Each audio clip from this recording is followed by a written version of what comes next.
de fone agora, não mais com caixa de retorno. Então isso é muito bom. Glória a Deus por isso. Preparado para a palavra? Quer uma porção de palavra de Deus nessa noite? Então diga assim: Senhor, continua falando comigo. Eu quero e eu preciso de uma porção da palavra do Senhor. Fala comigo nesta noite. Amém. E nada vai atrapalhar ou impedir a palavra de Deus na nossa vida. Amém. Abra sua Bíblia comigo no livro de Mateus, no capítulo 16, e quem achou, diga amém. Mateus 16.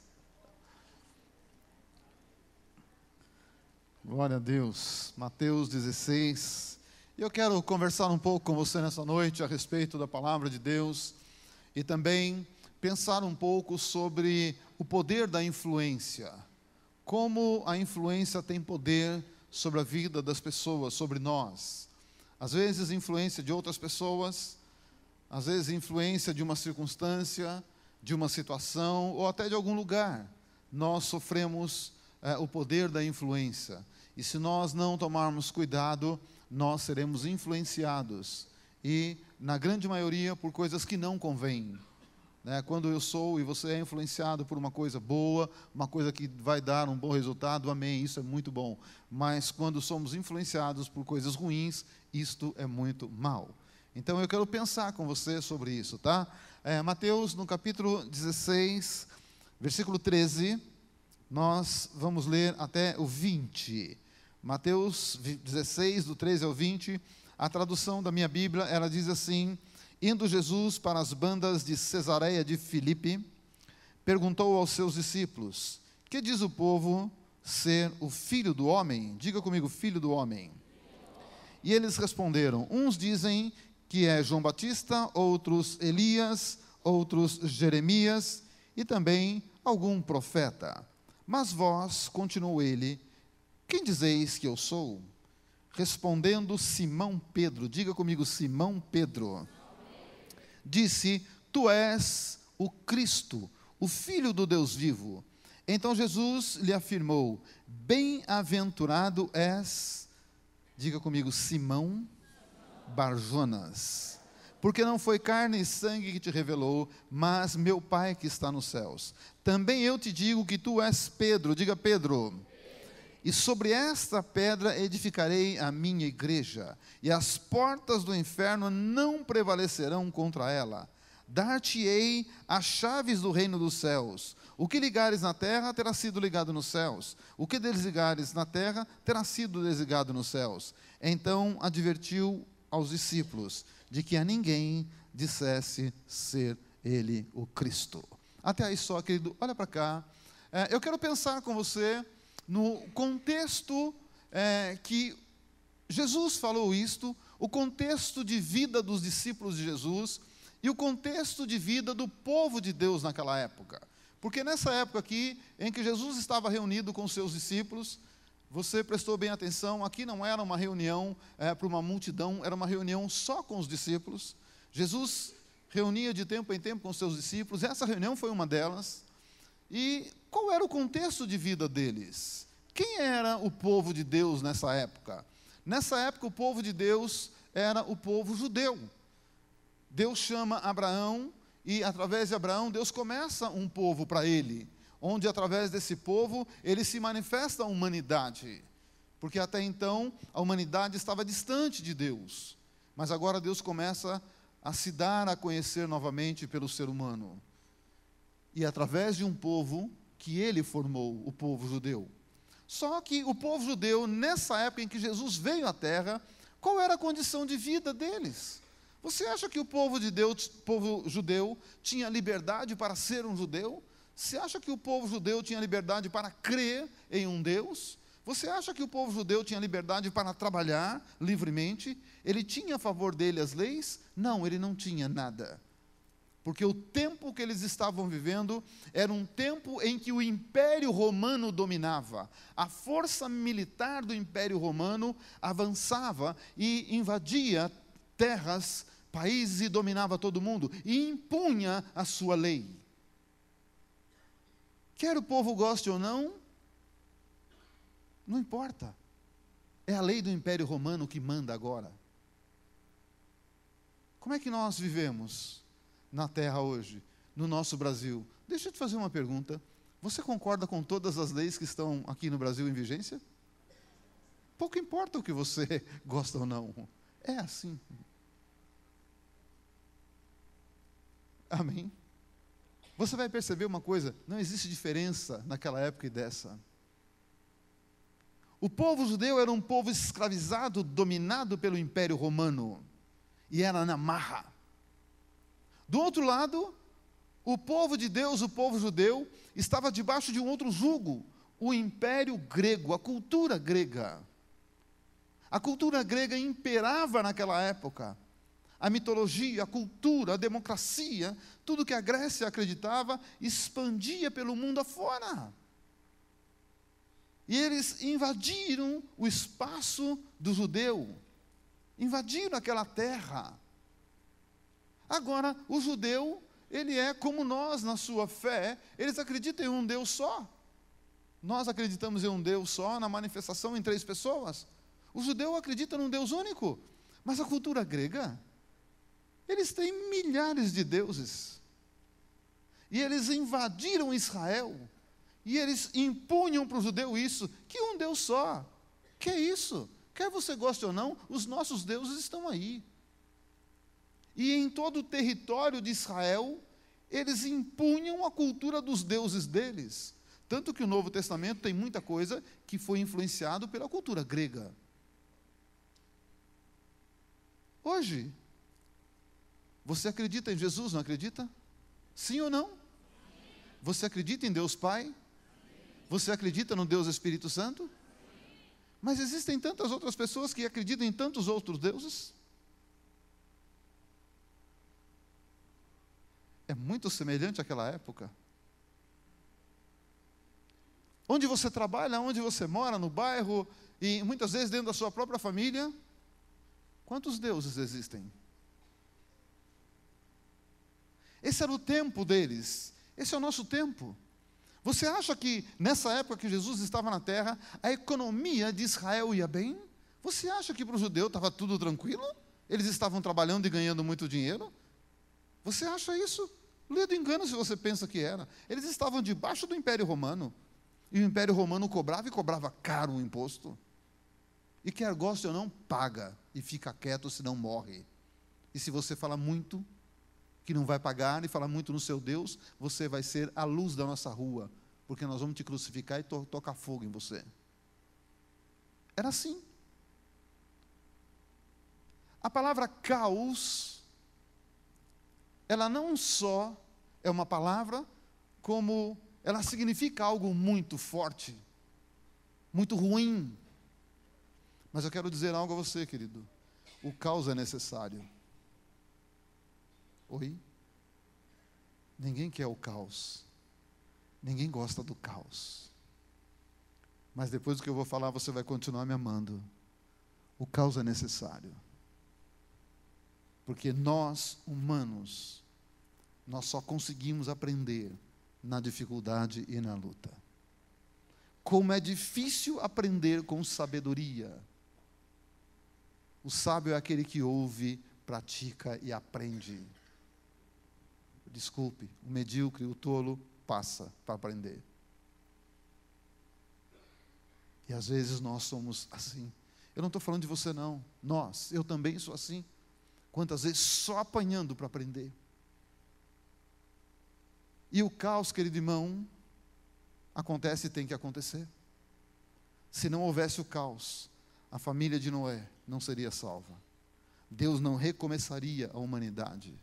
Precisou um caos na terra para colocar a casa em ordem, porque estava uma bagunça generalizada, que nem está no nosso país.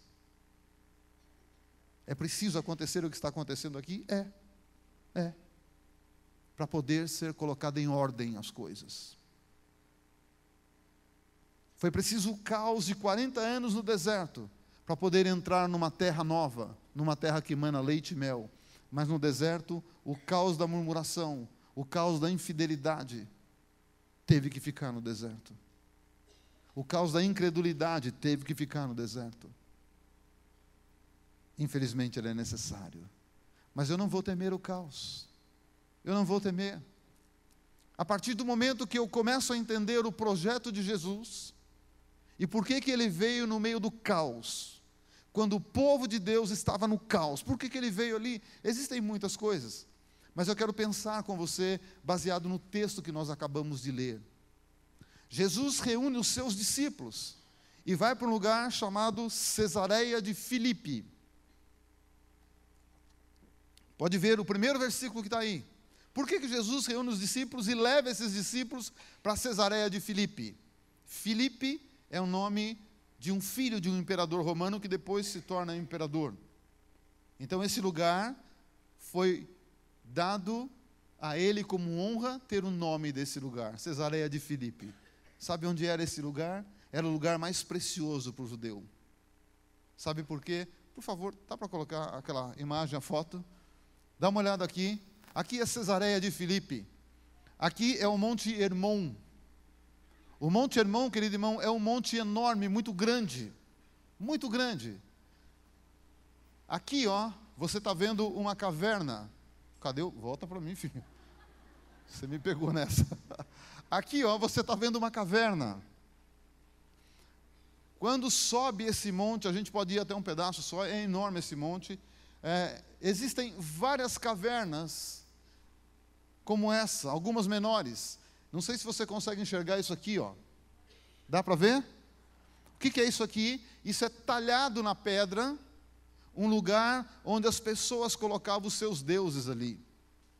Essa caverna especificamente nós entramos. Aqui dentro tem uma mesa de pedra. Para quê?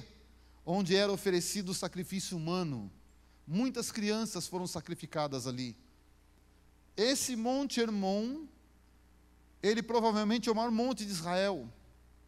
Mas esse monte, por conta da cultura grega, por conta da cultura romana, porque nessa época era o caos religioso em Israel. Nessa época aqui, nessa montanha, eram muitas religiões pagãs que iam ali. Num lugar rico para Israel, num lugar especial para Israel, a cultura grega, romana, ela espalhou ali tantas coisas ruins, que vão contra o que Deus ensina. E está vendo essa água aqui? Isso aqui é um rio. É um rio que desce dessa montanha, provavelmente a maior fonte d'água de Israel. Essa fonte alimenta o rio Jordão. Aqui embaixo pode estar 50 graus. Você entra nesse rio, e eu falo porque eu entrei nesse rio, tive o privilégio de entrar nesse rio, a água é gelada, você não fica lá muito tempo porque gela o pé. Quando você pega um copo ou uma garrafa e você enche, parece que você tirou da geladeira, mas está quase 50 graus lá embaixo. E a água que desce é gelada, gelada, e você bebe essa água na mão ali, cheio de peixes. Dia e noite, dia e noite. Como é isso? De onde vem essa água? Por favor, pode passar outra. Aqui, ó, você verá o topo da montanha, o Monte Hermon. É muito grande. Não sei se eu estou na frente aí. É muito grande. E o tempo todo tem neve em cima. Pode ser verão, pode ser inverno, o tempo todo. Esse lugar é muito especial para o judeu. Obrigado, querido. Pode acender as luzes para mim? Esse lugar é muito especial, mas esse lugar foi altamente influenciado, contaminado. Para o povo de Deus, era uma vergonha o que estava acontecendo nesse lugar. Para nós é uma vergonha muitas coisas que estão acontecendo em termos de religião no mundo hoje. É a mesma coisa. O que nós vivemos hoje é o caos. O que eles viviam era o caos. E Jesus veio no meio do caos. E Jesus leva os seus discípulos nesse lugar. Mas é interessante, não precisa mudar, eu sei que você vai mudar, estou dizendo que não precisa, mas eu sei que você vai mudar. No capítulo 16, Jesus leva os discípulos a esse lugar, sabe por quê? Porque aqui começa a igreja evangélica, começa a igreja cristã. Por que Jesus levou os seus discípulos naquele lugar? Porque esse lugar é muito especial, muito, muito. É a fonte da água da vida, é a fonte que alimenta os mananciais, as caixas de água de Israel. E Jesus vai nesse lugar, e ali ele começa uma conversa e dá o pontapé inicial na igreja que nós vivemos hoje. Daqui a pouco você vai entender um pouco mais. Me lembra do capítulo 17. Não olha para lá agora não, fica aqui. Vamos continuar no papo de Jesus com seus discípulos. Jesus leva os seus discípulos para esse lugar que você já entendeu. E no primeiro versículo, Jesus reunido com seus discípulos, Jesus pergunta aos seus discípulos, o que o povo diz a respeito, no primeiro versículo que eu li, qual foi o primeiro versículo? Me ajuda aí. 13, dá uma olhada no versículo 13. Jesus pergunta aos seus discípulos, o que o povo diz a meu respeito? É assim que Jesus pergunta? Sim ou não? Não? Qual foi a pergunta de Jesus? O que o povo diz? Me ajuda aí, querido. Sobre o Filho do Homem.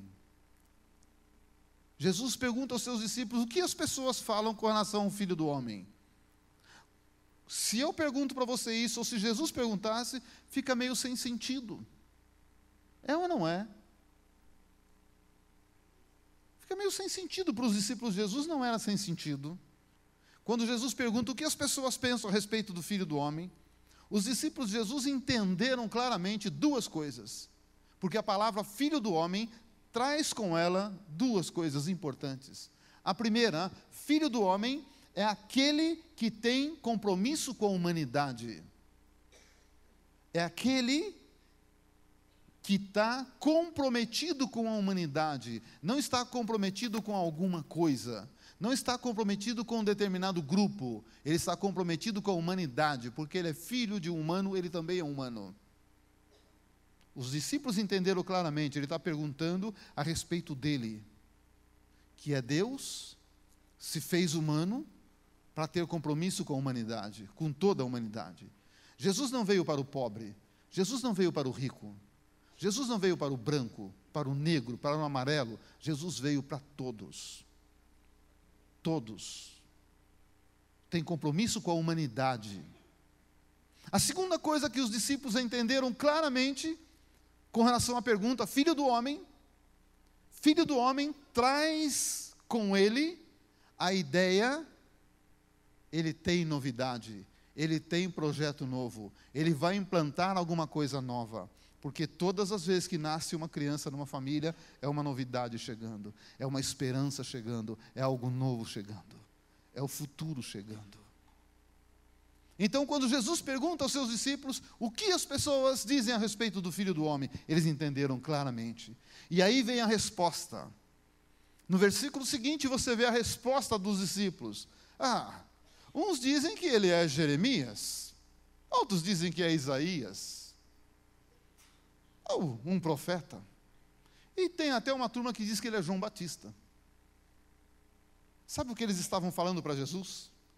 As pessoas dizem, a respeito do Filho do Homem, que ele é mais um profeta do passado.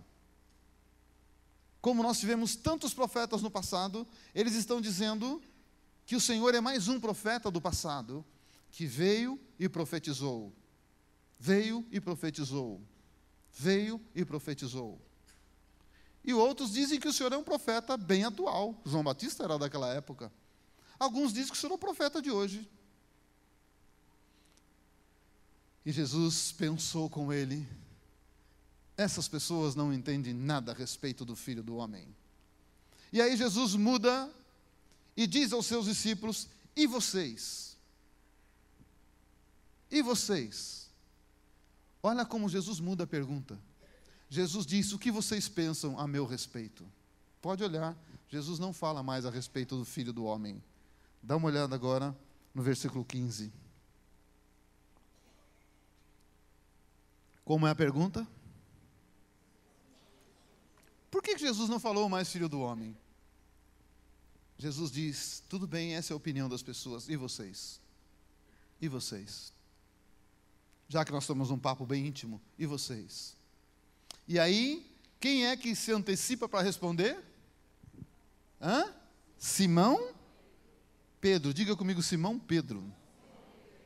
Ele responde para Jesus e diz: ah, Senhor, tu és o Cristo, Filho do Deus vivo. E Jesus diz: muito bem, Simão Pedro, não foi carne e sangue que te revelou, mas o meu Pai. Foi assim que Jesus falou?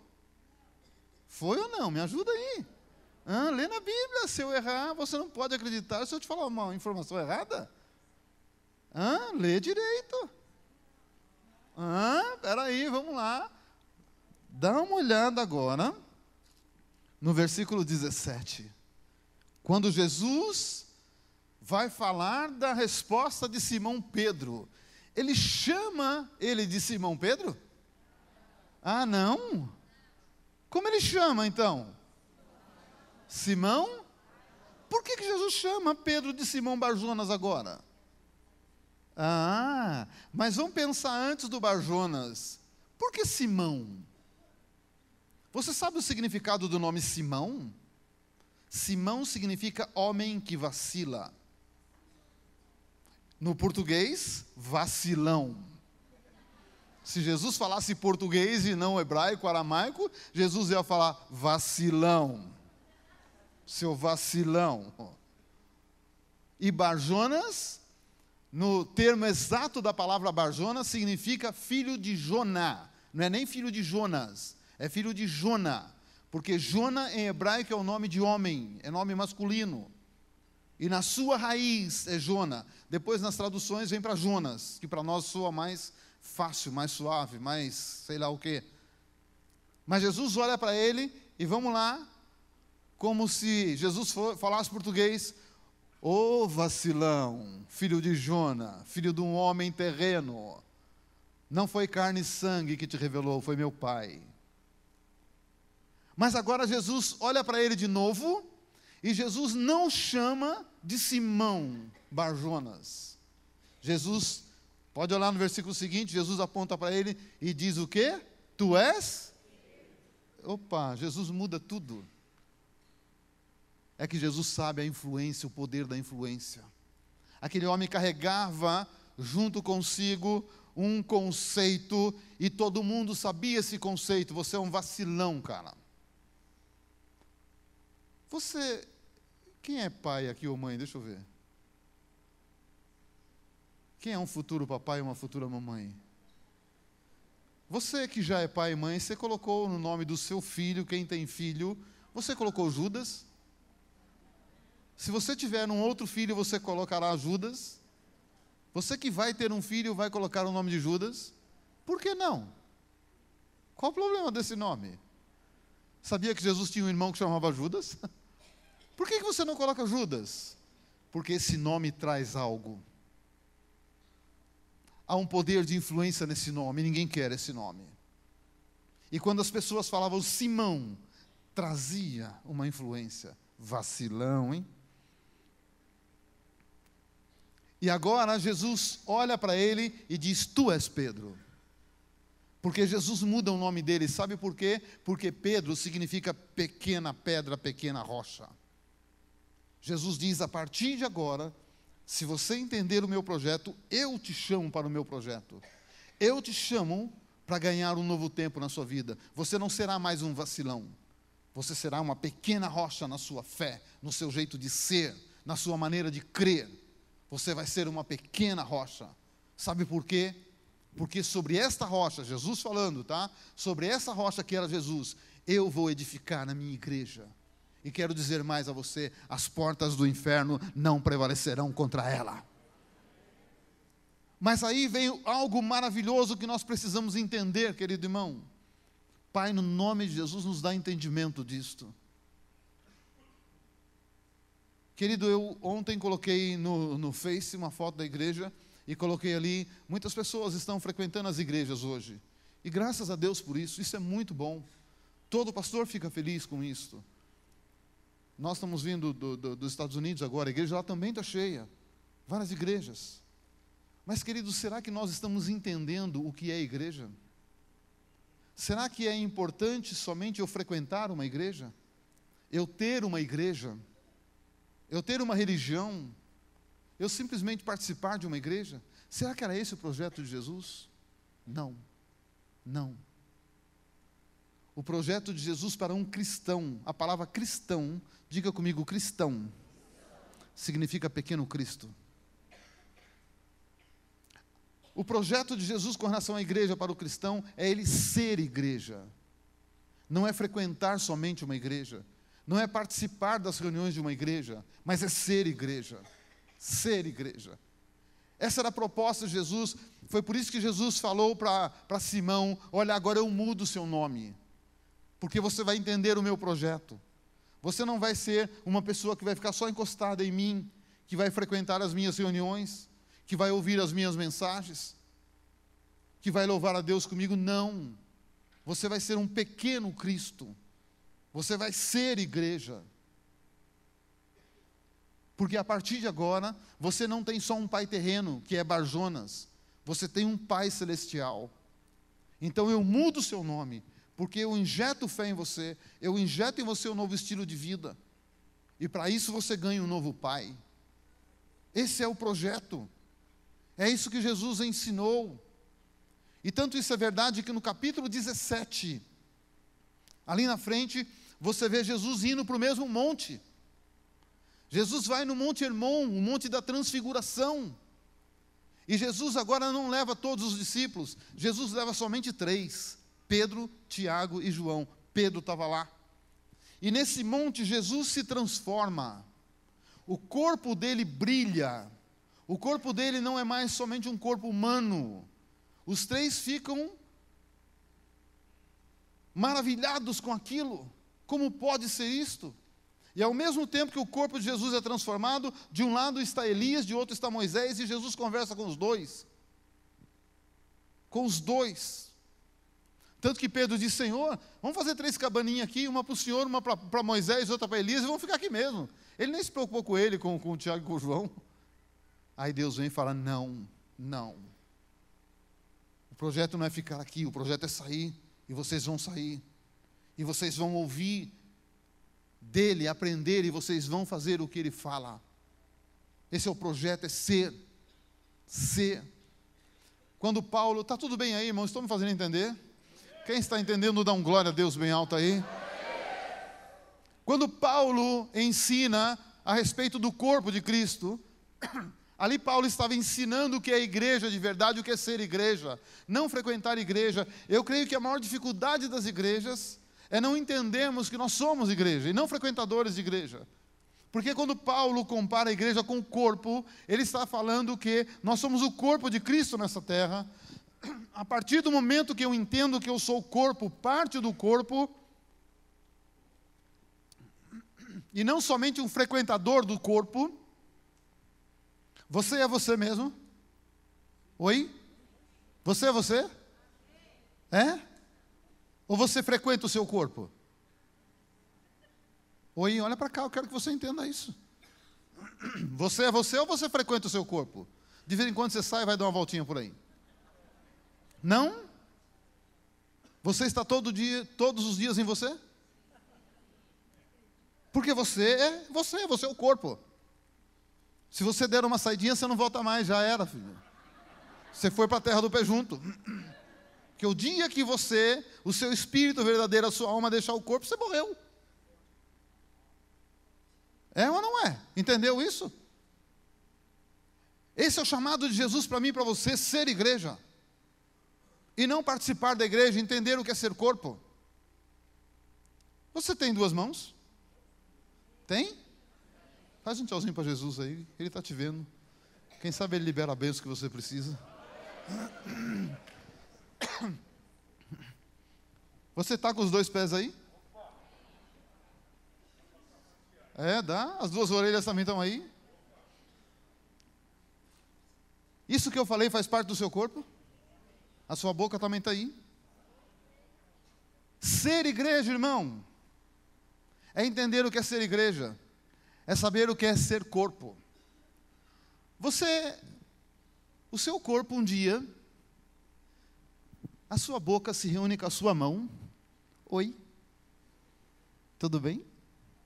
Vamos bater um papo? Você viu o orelhão? Olha o tamanho da orelha.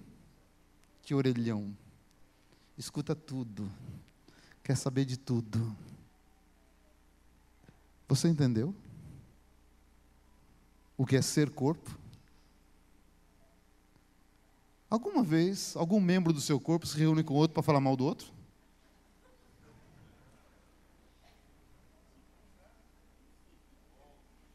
Quem faz isso é frequentador de igreja, não é igreja. Alguma vez,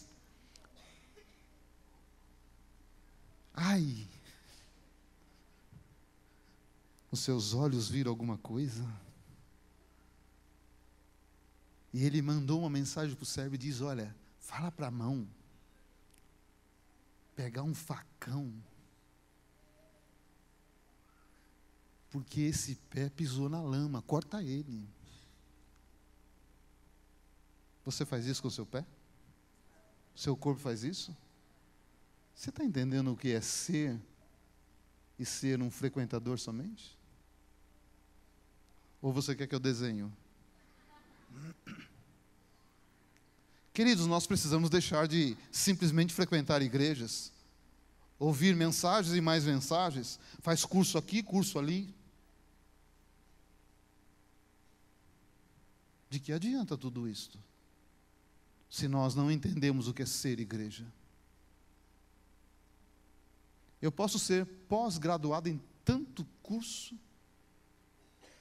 posso ter diploma de divindade, posso ser doutor em Antigo e Novo Testamento, PhD e tanta coisa, mas eu não aprendi a ser igreja, que é o projeto que Jesus traz para mim e para você. Quando Jesus reúne os seus discípulos, leva eles para Cesareia de Filipe, Jesus diz isto a eles: eu não sou um profeta do Antigo Testamento, não sou João Batista, o profeta de agora, eu trago algo novo para vocês. Aquilo que eles profetizaram a meu respeito é verdade, mas eu trago algo novo, um conceito novo, um tempo novo para ser vivido. E se vocês entenderem isto, Jesus diz: o projeto é tão grande, que a hora, Pedro, que você entender isto, as portas do inferno não prevalecerão contra a minha igreja, e eu dou a chave do reino nas tuas mãos, e na mão daquele que entender o que é ser igreja, eu dou a chave do reino, e o que você abrir, está aberto, o que você fechar, está fechado, o que você ligar aqui, está ligado lá, o que você desligar aqui, está desligado lá. Tem tanta gente que conhece esse versículo e, Deus me deu a chave, Deus me deu a chave, e daí que Deus te deu a chave? Eu estou com um molho de chave aqui, ó. Tem a chave da minha casa, a chave da igreja. Se eu te der essa chave, você vai abrir a porta da sua casa? Por que você não vai abrir a porta da sua casa? Se você não entendeu o projeto de Deus, não se iluda que você tem chave na mão, porque você não tem. Porque você nem sabe o que ela abre ou o que ela fecha. Você nem sabe para que ela serve, porque você não entendeu o projeto de ser. Vamos parar de ser iludidos. Deus deu algo poderoso na nossa mão, mas nós precisamos entender o projeto de ser. Porque a hora que eu entendo o projeto de ser, eu sei a chave certa que abre a porta certa. Quando eu não entendo, eu não sei nem que chave abre o que abre. Nada. É por isso que nós não temos, autoridade para abrir nada. É por isso que nós temos medo de qualquer caos. É por isso que qualquer coisa nos abala. É por isso que nós não entendemos nada. Nada. E você vai ver que nos capítulos anteriores de Mateus 16, você vai ver que Jesus gasta um tempo, e não foi muito tempo não. Jesus investiu 3 anos na vida daqueles homens. 11 entenderam o projeto, 1 não entendeu, o próprio Jesus. Então não se iluda que você vai ter 100% na vida, que você não terá 100% na vida. Aqueles 12 homens tiveram o melhor pastor, o melhor mestre, o melhor profeta, mas um não entendeu nada. E você acha que na igreja nós teremos 100%? Você acha que numa igreja com 1.000 pessoas, 2.000 pessoas, nós teremos 100%? Lógico que não, irmão. Igreja é terra boa, terra fértil, dá de tudo. Tem simpatizante, tem frequentador, tem crente, tem cretino, tem tudo. Tudo no meio da igreja, terra boa, fértil. terra fértil da flor, da fruta, dá espinho, dá tudo.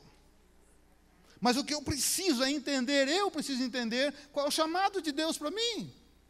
E não me importar com o que as pessoas falam. Porque linguarudo está em todo lugar. Eu vim dos Estados Unidos agora, querido irmão, você acha que lá é diferente daqui? Não. Existem algumas igrejas lá que eu gosto de ir lá, aprender com eles. São igrejas grandes, estruturadas. Eles passam a mesma coisa que nós passamos aqui. Em todo lugar é a mesma coisa. Sabe por quê? Porque o grande desafio da igreja é aprender, é entender, é viver, ser igreja. É entender isto. Esse é o projeto de Deus para mim, para você. Esse é o projeto novo que Jesus veio trazer. E ele continua sendo novo, porque nós não estamos praticando. Então, para nós, ele ainda é o futuro. Foi o que Jesus disse para o discípulo. Não sou Jeremias, não sou Isaías, não sou Elias, não sou Eliseu, isso é passado. Nem sou João Batista, porque isso é hoje. Eu sou o amanhã para vocês. Se você entender, eu sou o amanhã. O meu projeto para você é o amanhã. 3 anos Jesus ensina esses homens.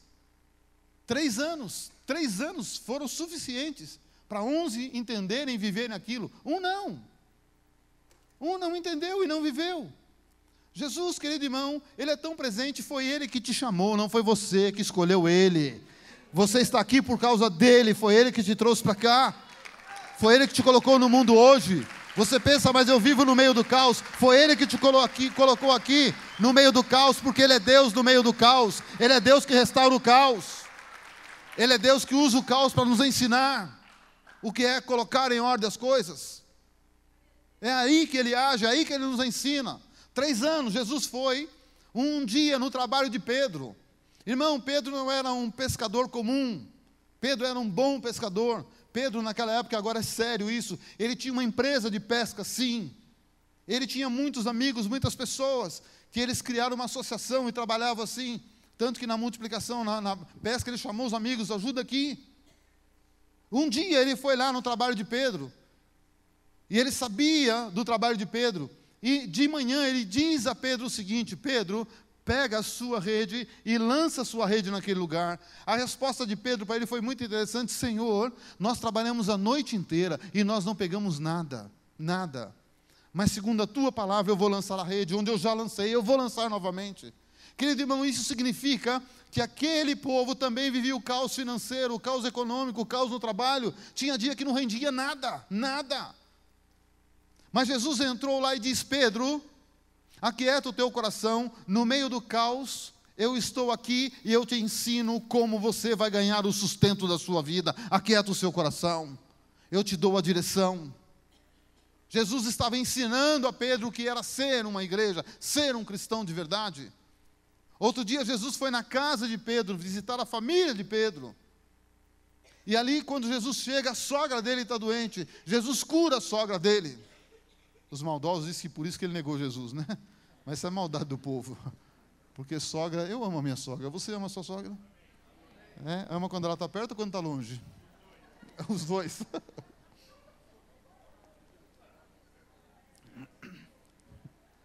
Isso significa, querido irmão, que nesse tempo que nós estamos vivendo aqui, Jesus me conhece, te conhece, Jesus frequenta a nossa casa, frequenta o nosso trabalho, não se preocupa com isso. O que eu preciso entender é que eu sou a igreja do Senhor, e onde eu estiver, Ele estará comigo. Então, quando alguma coisa na área da saúde acontece na sua vida, na sua família, aquieta o teu coração, confia nele. Ou Ele vai entrar com uma provisão, ou Ele vai indicar a provisão humana. Mas Ele está aí. Ele está aí. Uma outra situação, Jesus olha para Pedro. Pedro estava no meio de uma escuridão, ondas fortes, vento forte, frio. Pedro estava afundando e Jesus acelera o passo e pega Pedro na mão e diz: vem comigo, você não vai afundar. Pode até parecer que você vai afundar, mas você não afundará, porque eu estou com você, eu te escolhi, eu te chamei, eu ando com você, onde você estiver, eu estarei junto com você. Vem comigo, porque você é um cristão. Então eu preciso entender isso, acreditar nisso e ser um cristão, ser igreja. Muito mais do que frequentar, muito mais do que falar de Jesus, mas eu sou um pequeno Cristo. Então eu não preciso temer, irmão. Quando Jesus conseguiu que esses 11 homens entendessem Jesus falou: ótimo, agora eu posso ir. Agora eu posso ir. E eles foram fazer o trabalho de Jesus. Será que nós estamos prontos a fazer o trabalho do Senhor nessa terra? Muito mais do que frequentar uma igreja, do que estar aqui dentro, em volta de 4 paredes, com ar-condicionado e boa cadeira. Estamos procurando melhorar isto. Muito mais do que isso. Igreja é um grande gigante adormecido. Tem tanta coisa que nós precisamos fazer, que o mundo precisa. É isso mesmo? 7h48. Tem mais 10 minutos somente. Querido, está tudo bem? Como eu já falei, mais de 30 minutos. Talvez a sua capacidade de absorção já está indo embora. Tá ou não? Você está aqui? E aquela pizza? Para depois? Você que está aqui, dá um glória a Deus.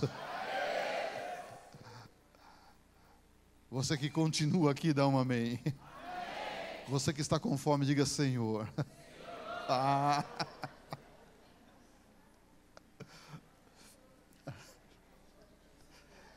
Então vamos continuar, só mais um pouquinho, querido. Tem um grande desafio para mim e para você. O livro de Colossenses, eu não vou ler não, no capítulo 1, ele diz que eu e você, nós somos a esperança da glória de Deus nesse mundo. Olha que coisa maravilhosa. Já que vocês vão procurar, né? Então deixa eu contar onde está. Eu não ia ler, mas você que quer ler, Colossenses, no capítulo 1, do 24 até o 27. Posso ler então, já que você quer? Olha só o que o apóstolo Paulo ensina. Agora me regozijo nos meus sofrimentos por vós, e preencho o que resta das aflições de Cristo na minha carne, a favor do seu corpo, que é a igreja.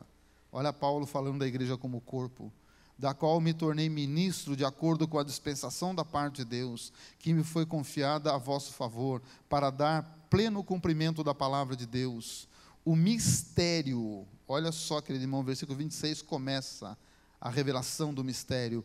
O mistério que estiver oculto dos séculos e das gerações, agora todavia se manifesta aos seus santos, aos quais Deus quis dar a conhecer qual seja a riqueza da glória desse mistério entre os gentios, isto é, Cristo em vós, a esperança da glória. Sabe, querido irmão, existe um mundo aí fora. Existem pessoas aqui dentro e lá fora que ainda não conhecem a glória de Deus. E sabe onde está a esperança desse mundo e das pessoas? Em você, em você, em você, em você, em mim, em nós. Você entendeu o projeto de ser e não somente frequentar? Porque Deus depositou em mim e em você algo muito grande. Ele revelou um mistério que estava oculto, que é a manifestação da glória de Deus. Somos nós a esperança do mundo. Se você acha que o Brasil tem alguma esperança, está em nós, na igreja. Não está em nenhum partido político, seja ele de que linha for, que na minha opinião os partidos hoje não têm mais nenhuma linha, nenhuma ideologia. A ideologia da maioria desses partidos aí é só passar a mão dinheiro, mais nada. Mas a esperança do Brasil está nas mãos daquele que ora, daquele que crê. Está aí. Agora, querido, com tudo isso que eu estou te falando, você acha que é fácil ser um cristão no meio do caos? Lógico que não. Lógico. Porque tudo coopera para colocar você contra a parede, contra a palavra, contra os princípios. Tudo.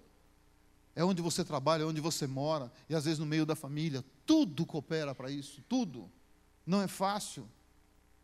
Não é fácil. Muitas vezes nós somos pressionados por tantas coisas que acontecem. Você acha que Jesus não sabe disso? É lógico que sabe. Vamos lá, para terminar, capítulo 20 do livro de João agora. Volta um pouquinho, e aí nós vamos terminar. capítulo 20 de João, quando Jesus olha para os seus discípulos, e aqui é depois da morte de Jesus. Depois da morte de Jesus, começou a acontecer algo com os discípulos de Jesus. E como ele tudo sabe, tudo vê, e jamais ele desampara um discípulo, jamais. Olha o que ele fez, querido irmão. Eu vou ler no versículo 19, João 20, 19. Ao cair da tarde daquele dia, o primeiro dia da semana, trancadas as portas, diga comigo, trancadas as portas, da casa onde estavam os discípulos, com medo dos judeus, veio Jesus, pôs-se no meio dele e disse-lhes: paz seja convosco. Diga comigo, paz. Versículo 20, dizendo isso, mostrou-lhe as mãos e o lado. Alegraram-se, portanto, os discípulos ao verem o Senhor. E disse-lhe Jesus, outra vez: paz seja convosco. Diga comigo de novo, paz.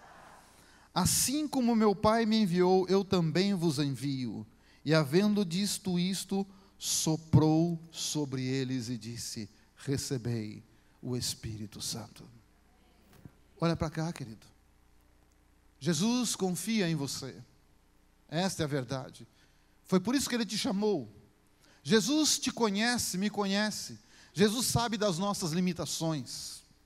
Ele sabe quem nós somos. Mas houve por bem nos escolher, foi Ele que te escolheu. Ele sabe das nossas lutas.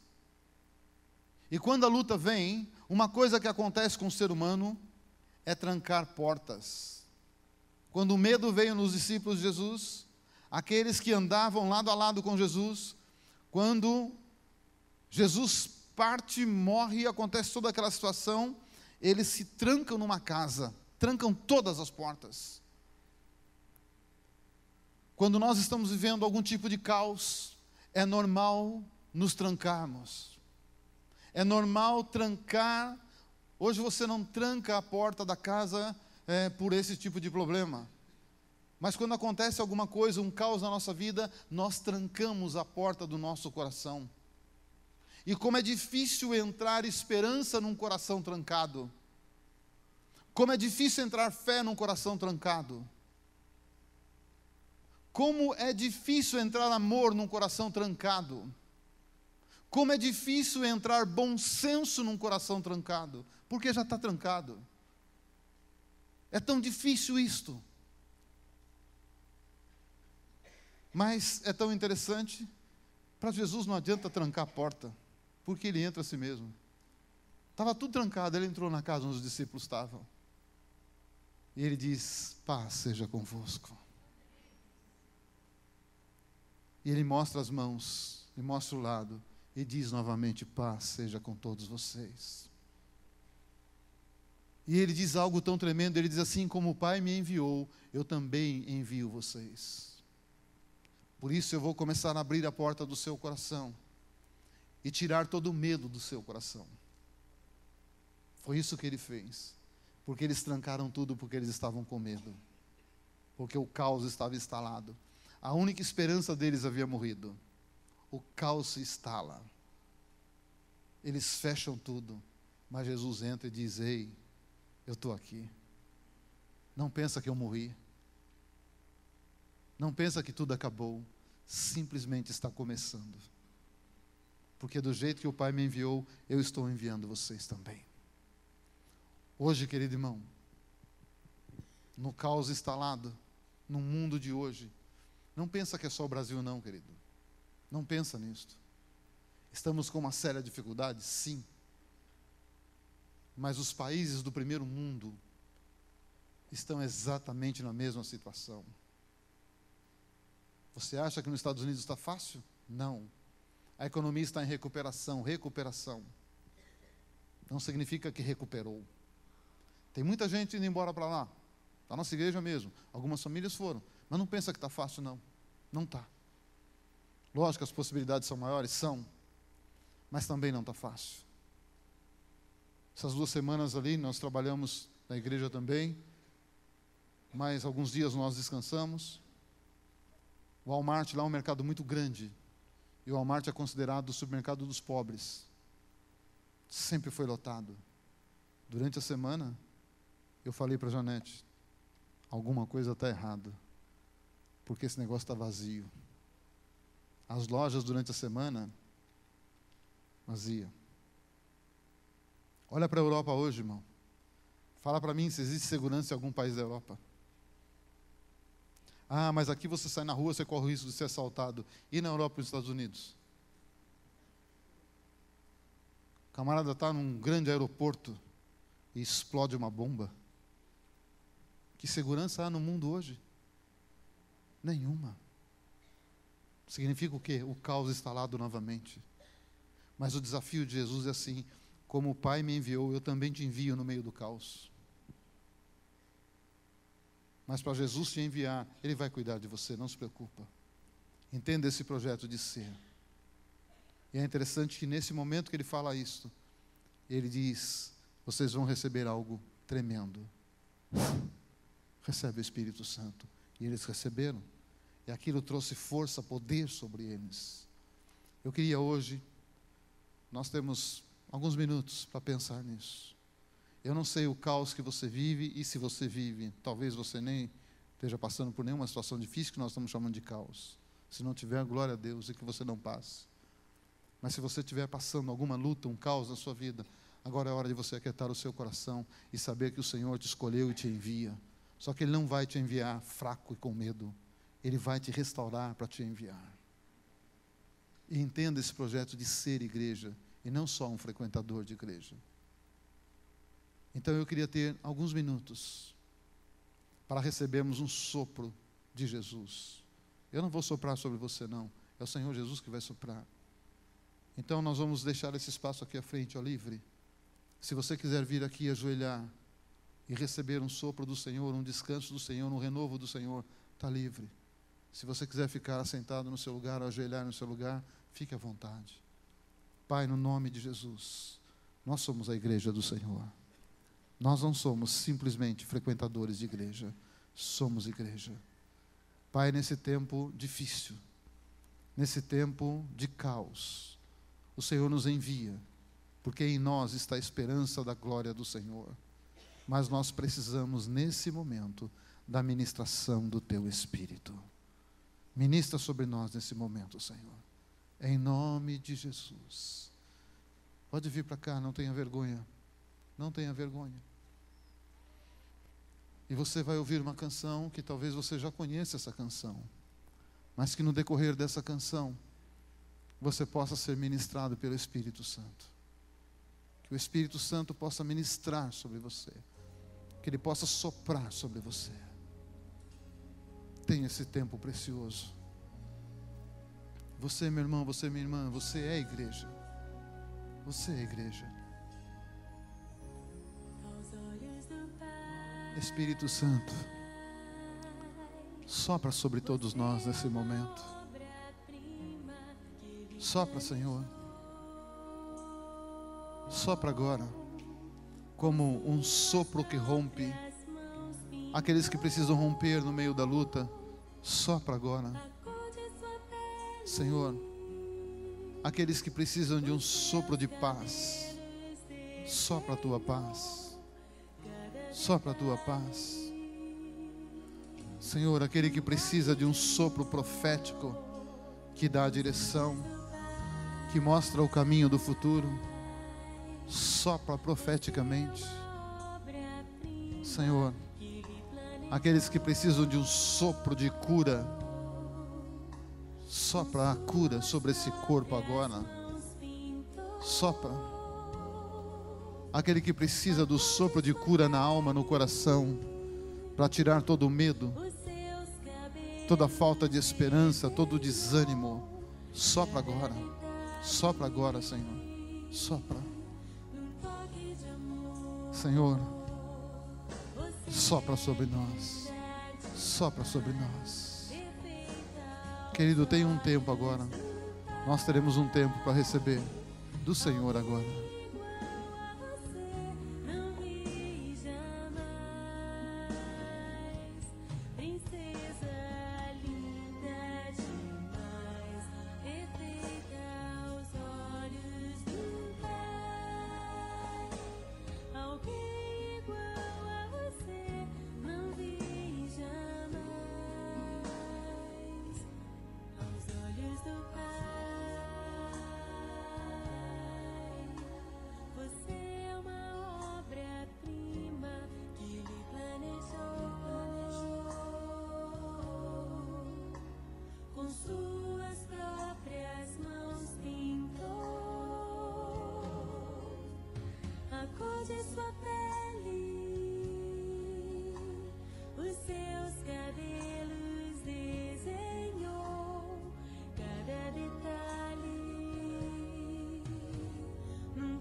Aleluia. Pai, muito obrigado por esse momento. Ó Deus, eu creio que nós recebemos o sopro do Teu Espírito. Pai, esse sopro vai gerar paz nos corações. Paz.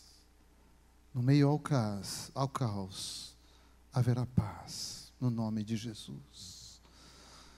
Aleluia. Que Deus te abençoe ricamente, querido.